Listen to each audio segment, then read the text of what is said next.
الله أكبر الله أكبر.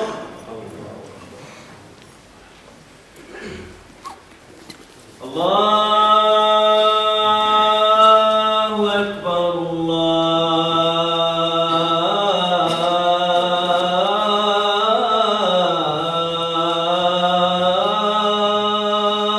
الله أكبر.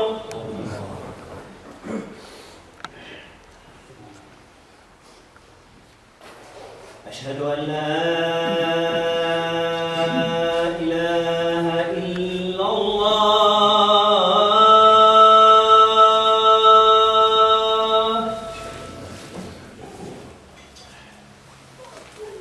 أشهد أن لا إله إلا الله.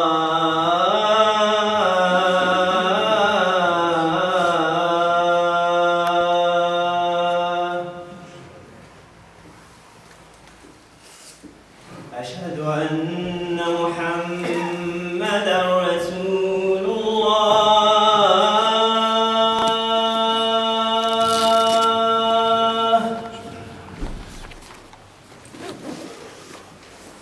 أشهد أن محمدًا رسول الله.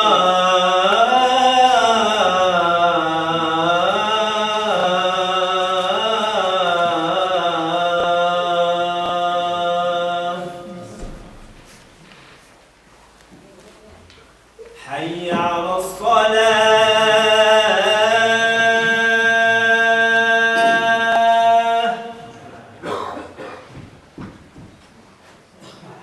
حي على الصلاة.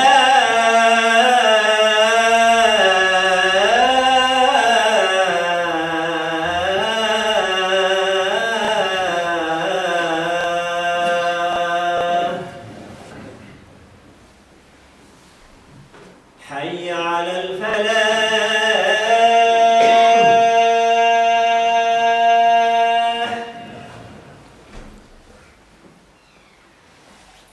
حي على الفلاح.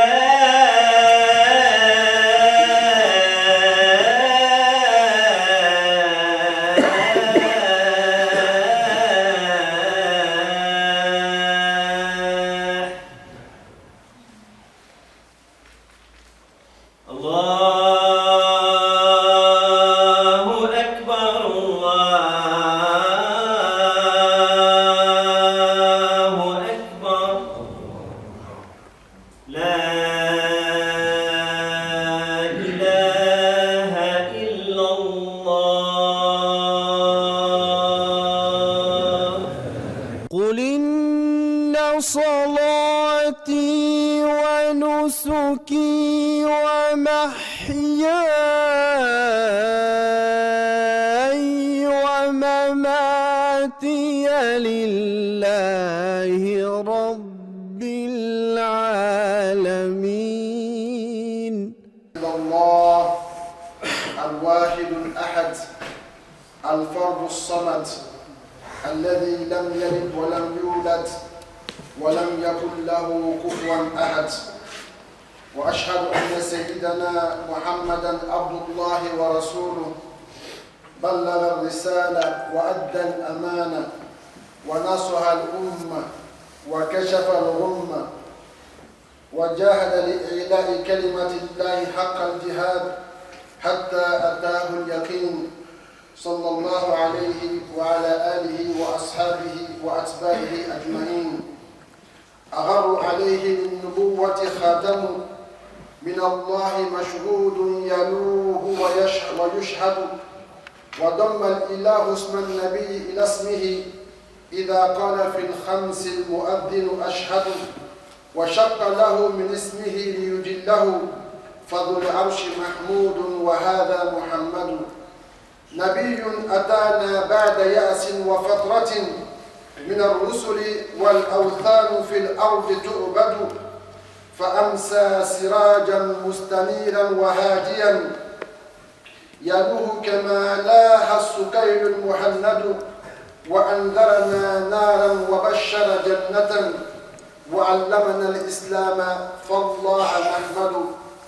وأنت إله الخلق ربي وخالقي بذلك ما أمرت في الناس أشهد تعاليت رب الناس عن قول من دعا سواك إلها أنت أعلى وأمجد لك الخلق والنعماء والأمر كله فإياك نستهدي وإياك نعبد.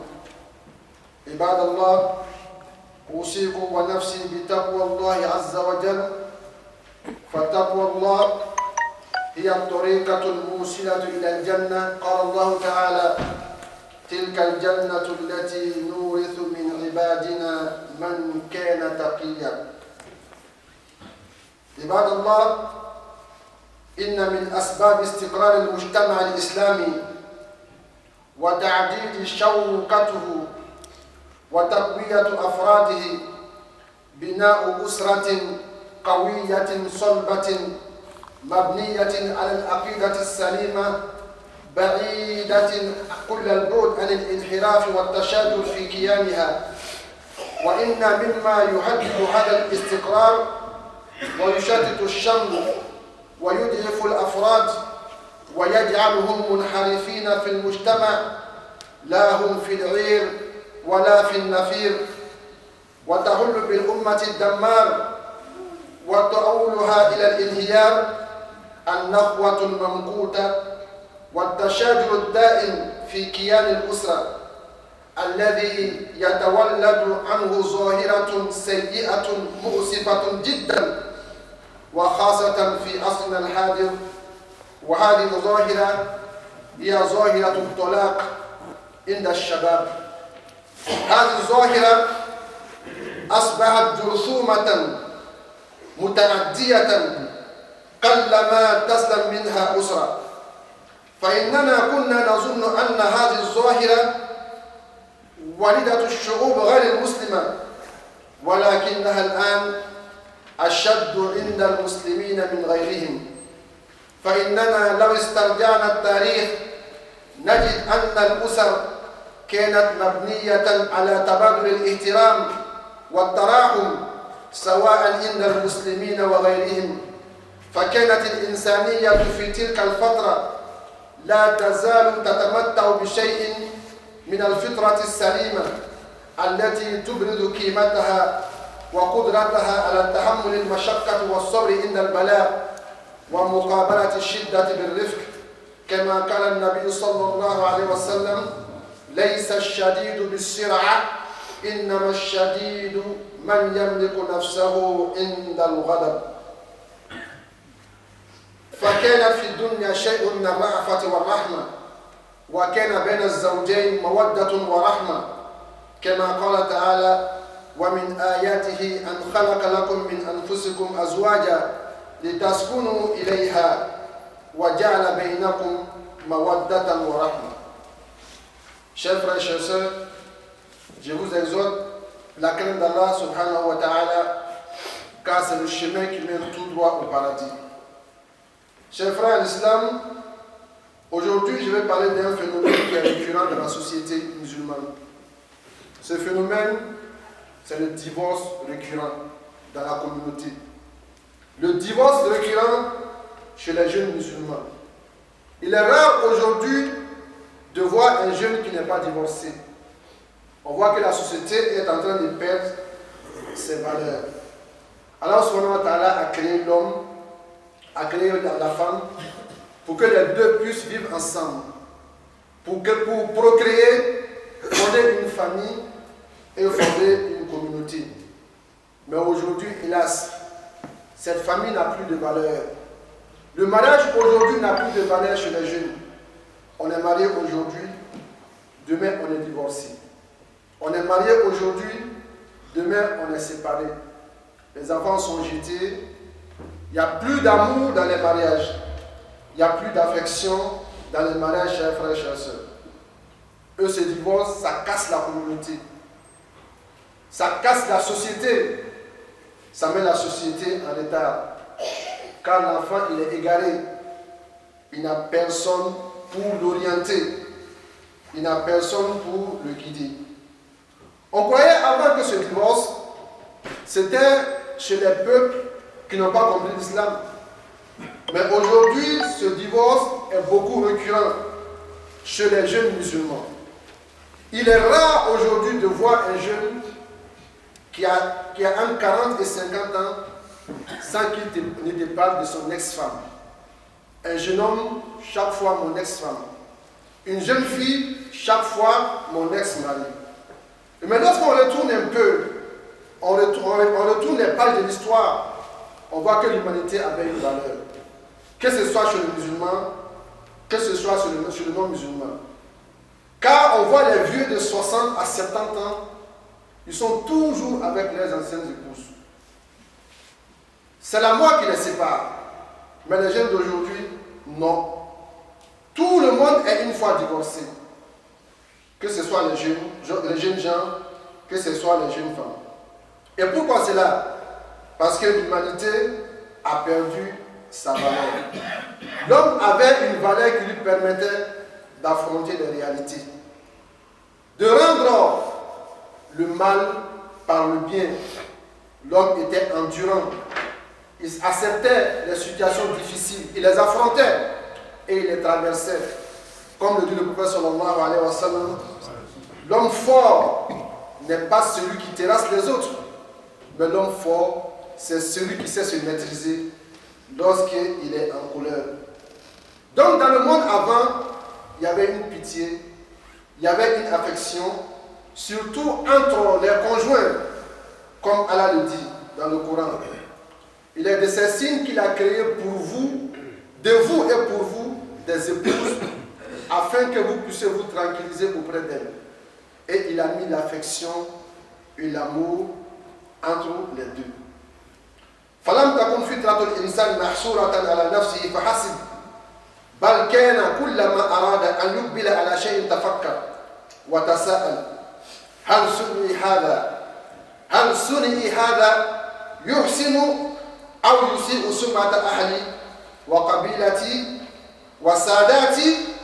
أما في عصرنا الحاضر فسادت الأنانية بين الناس وانتشر حب المادة التي تدير العالم فلم يعد الإنسان إلا يفكر فيها وفي مصلحته الخاصة ويستعمل جميع الوسائل لوجودها والحفاظ عليها مما أدى إلى إهمال أحاديث النبي صلى الله عليه وسلم التي من ضمنها يأمر باختيار الزوجة الصالحة المسلمة المتدينة القانتة فيقول النبي عليه الصلاة والسلام تنكح المرأة لأربع لمالها ولحسبها ولجمالها ولدينها. هذه حكاية تنكح المرأة لأربع، هذه حكاية، لكن يأتي الأمر من الرسول صلى الله عليه وسلم فيقول فاظفر بذات الدين تربت يداك. Chers frères, chers sœurs, l'être humain avant de poser une action, il pensait, cette action que je vais poser, est-ce que ça honore ma famille? Est-ce que ça honore ma communauté? Est-ce que ça honore ma tribu? Est-ce que ça honore mon village? Il pense à ça d'abord avant de poser cette action. Mais maintenant, non, on ne pense plus à ça. Parce que l'égoïsme et le négotisme a pris le dessus sur les êtres humains. On ne pense qu'au matériel, le matériel qui dirige le monde aujourd'hui. Chacun pense à son intérêt personnel et chacun est prêt à tout pour avoir ce matériel. Et pour ce matériel, on a négligé les hadiths du prophète sallallahu alayhi wa sallam qui nous demande de fonder une bonne famille. Car le prophète nous dit, il dit, les gens se marient pour l'une des 4 raisons. J'entends souvent ce hadith beaucoup mal interprété par les gens qui disent que le prophète dit que vous pouvez vous marier pour 4 raisons. Non. Le prophète sallallahu alayhi wa sallam, il nous relate un fait. Les gens se marient pour l'une des 4 causes. Il y a des gens qui se marient parce que la femme est belle. Il y en a qui se marient parce qu'elle est issue d'une grande famille. Il y en a qui marient une femme parce qu'elle a l'argent, elle a le pouvoir d'achat. Il y en a qui marient les femmes parce qu'elles sont beaucoup pieuses. Maintenant, le prophète sallallahu alayhi wa sallam, il nous oriente vers un choix à faire. Il dit faz farbidatidin. Il n'a pas dit va chercher la riche, il n'a pas dit va chercher la femme belle, il n'a pas dit va chercher la femme qui est issue d'une grande famille.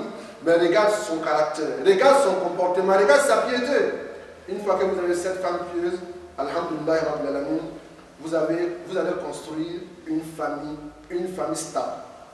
فأصبح الرجل لا يلتفت لهذا الحديث إنما يختار على أساس الجمال والمادة فيختار المرأة التي يولع بجمالها وبقدراتها المالية لئلا تكون كلا عليه فمنذ أن استقال الرجال من مسؤولياتهم وجعلوا النساء يلعبن هذا الدور فسدت الأسر ولم يعد للزواج قيمة يحتفظ بها فالزوجة هي المربية للبيت فكيف تتصور أولادا فقدوا حنان الأم وشفقتها ورحمتها ومعيتها وتوجيهاتها فلا شك أنهم سيكونون منحرفين في المجتمع. Donc l'homme maintenant, lorsqu'il fait un choix, il ne regarde pas les hadiths du prophète sallallahu alayhi wa sallam pour prendre sa recommandation, mais il choisit une femme sur un critère, soit la beauté ou sa richesse. Parce qu'on veut tout partager, pour ne pas que cette femme soit une charge pour lui à la maison. Et depuis que les hommes ont démissionné de leurs droits à la maison, depuis que les hommes ont abandonné leurs devoirs à la maison et que les femmes ont commencé à jouer ce rôle, les familles aujourd'hui n'ont plus de sens. Les familles sont cassées, les familles sont détruites. Car c'est la femme qui doit éduquer les enfants, c'est elle qui est la maîtresse des enfants, c'est elle qui éduque les enfants. Mais comment imaginez-vous des enfants qui ne voient leur maman que peut-être 2 heures par jour? La mère qui doit être avec l'enfant, lui inculquer une bonne éducation, l'enfant ne la voit que 2 heures par jour. Ou celle même qui a un peu de temps.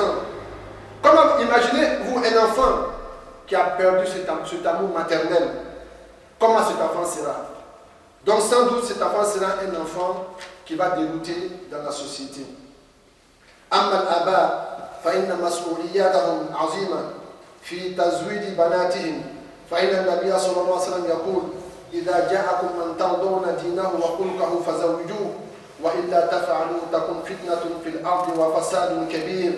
نعم إن الآباء فعلا لم يجعلوا هذا الحديث في الحسبان ولم يعودوا يزوجون بناتهم إلا للأثرياء الذين لا يعرفون للمرأة حرمة ولا للأسرة مكانا. Les parents ont une grande responsabilité dans le mariage de leurs filles. Le prophète sallallahu alayhi wa sallam nous dit, lorsque vient à vous et demande la main de votre fille en mariage, quelqu'un dont vous agréez la religion et le comportement, vous savez que c'est un bon musulman, c'est un homme qui a un bon comportement, donnez-lui votre fille en mariage. Mais si vous ne le faites pas, ça sera une grande tension et une calamité sur terre. Ce hadith a été mis dans les tiroirs par les musulmans. Aujourd'hui, la calamité, nous tous, on l'a subi. Tout le monde subit. Aujourd'hui, on ne donne pas nos filles aux gens parce qu'ils sont bons musulmans. Non, ils ont l'argent, c'est tout. Lorsqu'ils se présentent avec une belle voiture, on sait qu'il a une belle maison, automatiquement, on ne cherche plus à savoir, on lui donne la fille.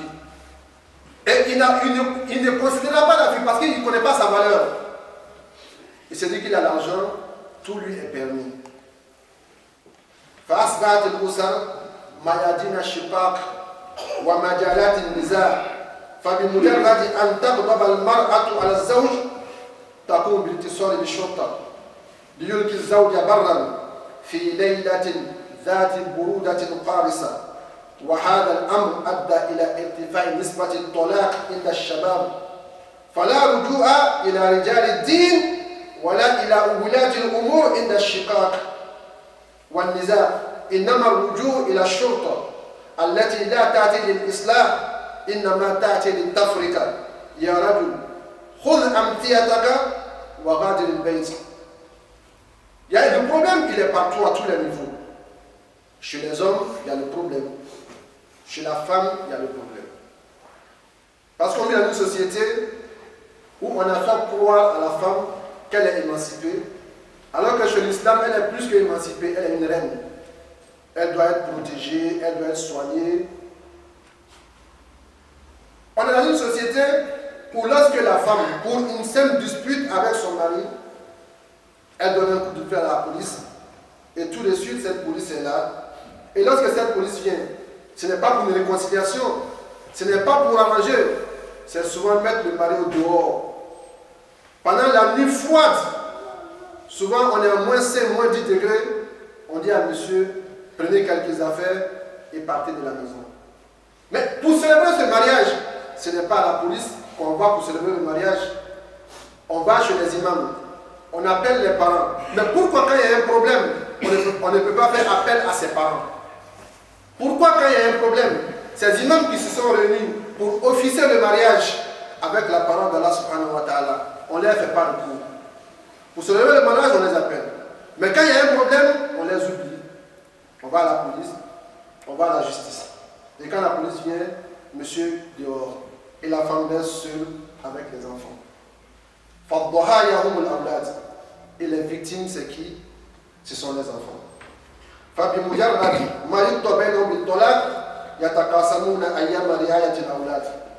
Et si le divorce est prononcé entre eux, qu'est-ce qui se passe?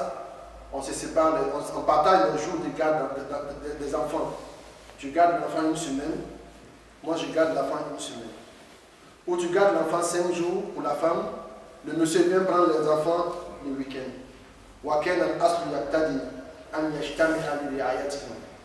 Alors que la règle fondamentale islamique voudrait que les deux se mettent ensemble pour éduquer les enfants. Donc les enfants sont devenus des victimes. C'est pourquoi vous les voyez partout dans la rue, casser les voitures des gens.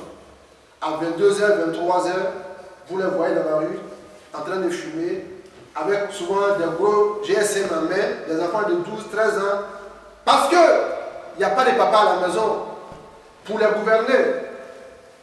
Il est souvent chez papa, souvent chez maman. Une femme seule ne peut pas éduquer un enfant. Un homme seul ne peut pas éduquer un enfant. Les deux doivent se mettre ensemble. Donc tous les parents ont un rôle à jouer. Nous sommes tous responsables. Une fois que vous entendez qu'il y a un problème entre votre fille et son mari, ou votre fils et sa femme, vous devez vous lever. Cherchez tous les moyens pour souder ce couple. L'islam a permis le divorce, mais dans des situations extrêmes où vraiment c'est invivable.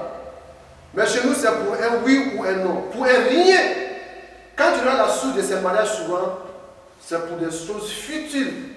Et tout est pour un problème de matériel entre l'homme et la femme. Cet argent, à propos de qui Allah a dit au shaitan, poursuis-les en matière d'argent. Et le shaitan il est en train de gagner son combat aujourd'hui. Le shaitan est en train de gagner son combat sur la jeunesse musulmane à cause de cet argent.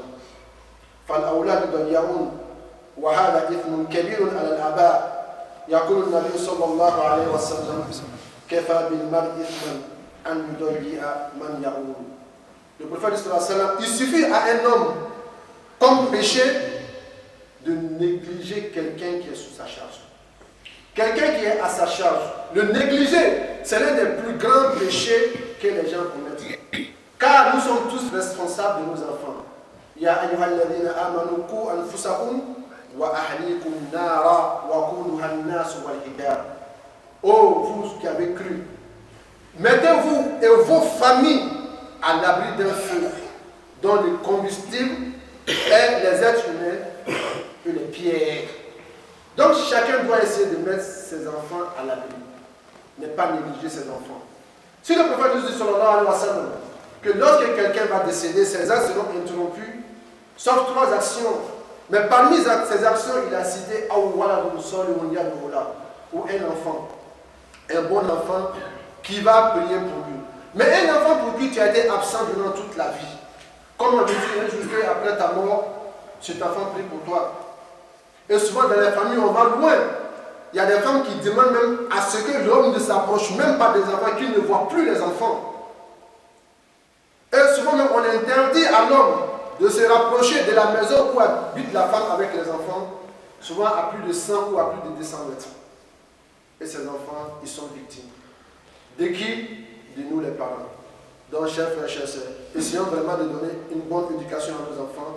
Essayons de s'élever tous pour lutter contre ce phénomène de divorce qui est récurrent dans notre société. Barakallahu li wa lakum fil Qur'an al-azim wa nafa'ani wa iyyakum bima fihi min al-ayati wa dhikri al-hakim. Aqulu hadha al-qawl wa astaghfirullaha li wa lakum wa lisa'iril muslimina min kulli dhanb fastaghfiruhu innahu huwal ghafurur rahim. Was-salatu was-salam ala rasulillahi wa ala alihi wa ashabihi ajma'in wa ba'd. أخي المسلم أترى زوجتك الجديدة تحب أولادك كحب أمهم لهم؟ أختي المسلمة أترى زوجك الجديد يحب أولادك كحب أبيهم لهم؟ Chers frères, chères sœurs,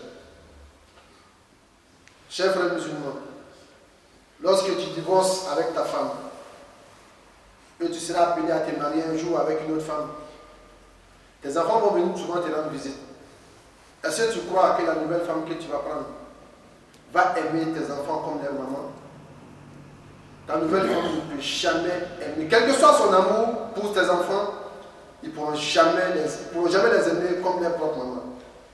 Chers sœurs musulmanes, toi qui appelles la police contre ton mari, qui met ton mari à la porte, tu demandes le divorce, tu vas aller te marier avec un autre homme. Tu crois que cet homme peut aimer tes enfants comme leur papa? Jamais, jamais, au grand jamais. Donc essayons de souder les liens des familles. Essayons de retourner au hadith du prophète sallallahu alayhi wa sallam et à la parole de Allah et le chemin que Dieu a tracé pour nous pour essayer d'éviter les divorces. Allah nous a dit dans le Coran: Wa in khiftum shiqaqa baynihima فابعثوا حكما من أهله وحكما من أهلها إن يريد إصلاحا يوفق الله بينهما. Car au début c'était comme ça.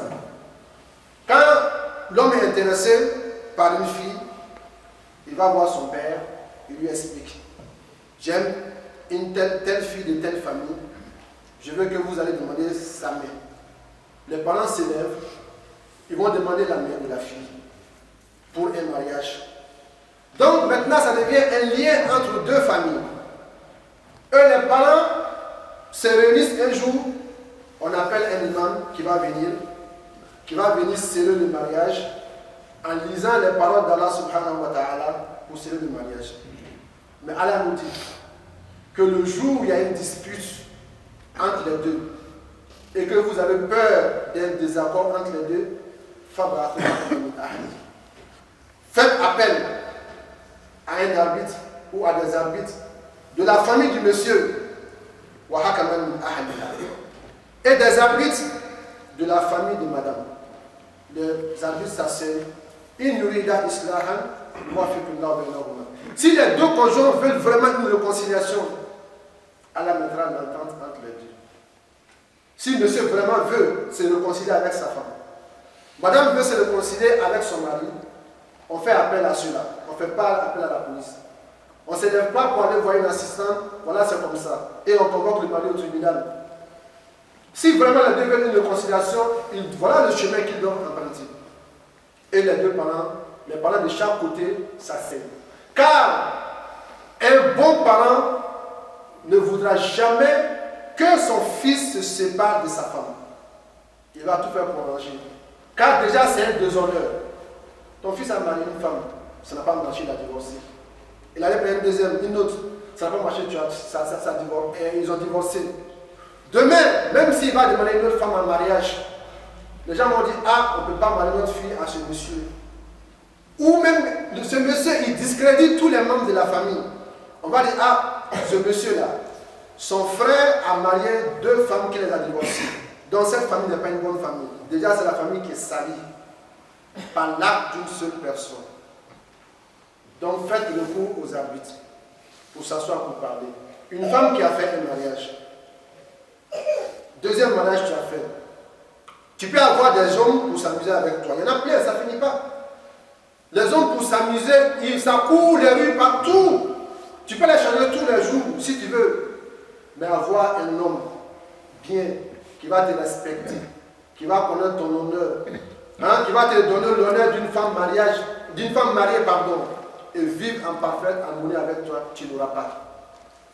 Parce qu'une fois qu'on entend que tu as fait un divorce, tu as fait 2 divorces, quelqu'un qui s'avance va se demander, mais pourquoi cette femme, elle a divorcé? Elle a fait 2 mariages. Même les parents du monsieur qui voudront la marier vont s'opposer. Tu ne peux pas prendre cette femme-là. Elle a déjà fait 2 mariages. Qu'est-ce que tu veux d'elle? C'est pas une bonne femme. Si elle a déjà fait 2 mariages, elle n'a pas pu endurer. C'est pas avec toi qu'elle va rester. Donc voilà où notre société va. C'est une responsabilité pour tout le monde. Tout le monde est là. Lorsqu'on voit le mal venir et qu'on s'assoit pour regarder, quand le mal vient, quand ça touche ton voisin, si tu n'interviens pas, ça va te toucher. Chez nous, il y a un proverbe qui dit que lorsque le feu prend la maison de ton voisin, cours vite, va chercher de l'eau pour l'éteindre. Si tu t'assois, tu dis non, c'est la maison du voisin, c'est pas ma maison. Si le feu finit de brûler la maison de ton voisin, ça va attaquer ta maison. Et ainsi de suite, la maison de tout le monde. On prie Allah subhanahu wa ta'ala qu'il mette la paix et la concorde dans nos familles. Que nos femmes soient des bonnes épouses pour nous. Et que nous ne soyons pas parmi ceux qui disent mon ex-femme ou mon ex-mari. Que Allah nous donne une longue vie avec nos familles, Inch'Allah. Et alhamdulillah rabbil alamin.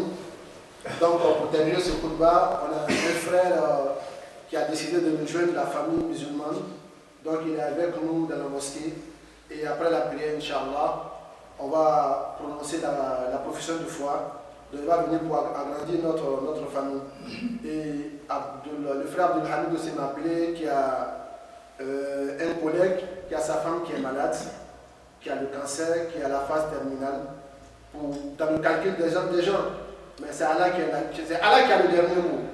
نسأل الله أن يشفيها شفاء عاجلا اللهم اشفيها شفاء عاجلا اللهم اشفيها شفاء عاجلا اللهم اشفيها شفاء لا يغادر سقما اللهم أرنا فيها عجائب قدرتك يا رب العالمين على رسول وسلم الحبيب البشير والسراج المنير فقد أمركم الله بذلك فقال إن الله وملائكته يصلون على النبي يا أيها الذين آمنوا صلوا عليه وسلموا تسليما اللهم صل وسلم وبارك على عبدك ورسولك محمد وارض اللهم عن الخلفاء الراشدين المهديين ابي بكر وعمر وعثمان وعلي وعن سائر الصحابه اجمعين وعنا معهم برحمتك يا ارحم الراحمين اللهم اعز الاسلام والمسلمين اللهم من اراد بنا سوءا فاشغله في نفسه ورد كيده في نحره واجعل تدميره في تدبيره يا رب العالمين اللهم لا ترفع له رايه واجعل للناس ايه ربنا هب لنا من ازواجنا وذرياتنا قرة اعين واجعلنا للمتقين اماما ربنا هب لنا من ازواجنا وذرياتنا قرة اعين واجعلنا للمتقين اماما ربنا هب لنا من ازواجنا وذرياتنا قرة اعين واجعلنا للمتقين اماما ربنا اصرف عنا عذاب جهنم عذابها كان غراما انها ساءت مستقرا ومقاما ربنا اغفر لنا ولاخواننا الذين سبقونا بالايمان ولا تجعل في قلوبنا غلا للذين امنوا ربنا انك رؤوف رحيم وصل اللهم وسلم وبارك على رسولك محمد وعلى اله واصحابه اجمعين سبحان ربك رب العزه عما يصفون وسلام على المرسلين والحمد لله رب العالمين واقيموا الصلاه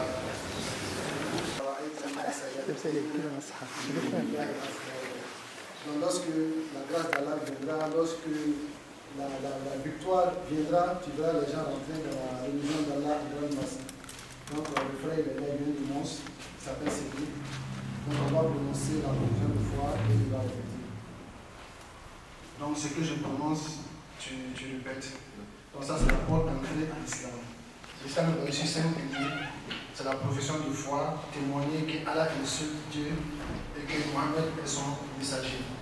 Le deuxième, c'est la prière. Le troisième pilier, c'est la zakat. Le quatrième, c'est le jeûne du mois de Ramadan. Et le cinquième, c'est le pèlerinage à la Mecque. Donc la porte d'entrée, c'est la shahada. Donc je prononce, tu prononces tout le temps.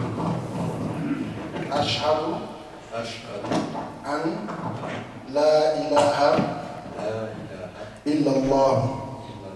Ashhadu an la ilaha illallah. Ashhadu an la ilaha illallah. Wa ashhadu anna Muhammadan Rasulullah. Wa ashhadu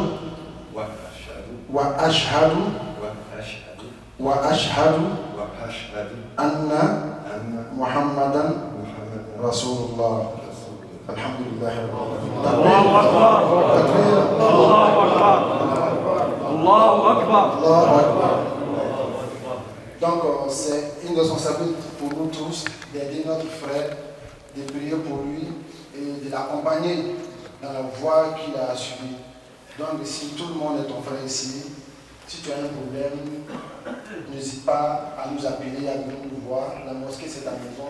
Tu peux venir, voilà, chaque fois prier avec nous. Il y a des cours qui sont organisés ici aussi pour apprendre l'islam.